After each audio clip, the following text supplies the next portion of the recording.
Famille, affaire de visa là, voici les pays suspendus. Plus de 75 pays. Regardez, c'est ça qui est là. Voilà, il y a plusieurs pays, 75, je ne vais pas citer, mais quand on voit au niveau de l'Afrique, il y a l'Algérie, le Cameroun, Cap-Vert, Côte d'Ivoire, l'Égypte, Érythrée, Éthiopie, Gambie, Ghana, Guinée, Libéria, Libye, Maroc, Nigeria, RDC, RDC, Rwanda, Sénégal, Sierra Leone, Somalie, Soudan, Soudan du Sud, Togo, Tanzanie, Tunisie et l'Ouganda.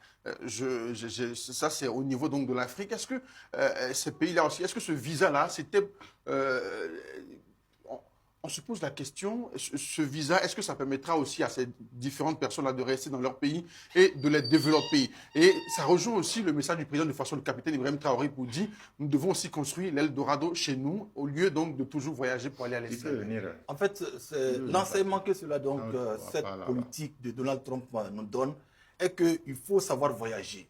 En fait, c'est ce que nous avons toujours dit. Les Burkinabés qui sont en Côte d'Ivoire, qui sont au Ghana, qui sont au Gabon, qui sont en Europe et aux États-Unis, on va donc leur conseiller de savoir voyager. Quand vous partez donc à l'exil, quand vous partez donc à l'étranger pour vous chercher, comme on le dit, il faut avoir un plan de retour, un plan qui permettra donc à vous-même, à votre famille, de se réaliser conséquemment. Donc, je pense que quelque part, c'est une politique, quelque part, sur le revers.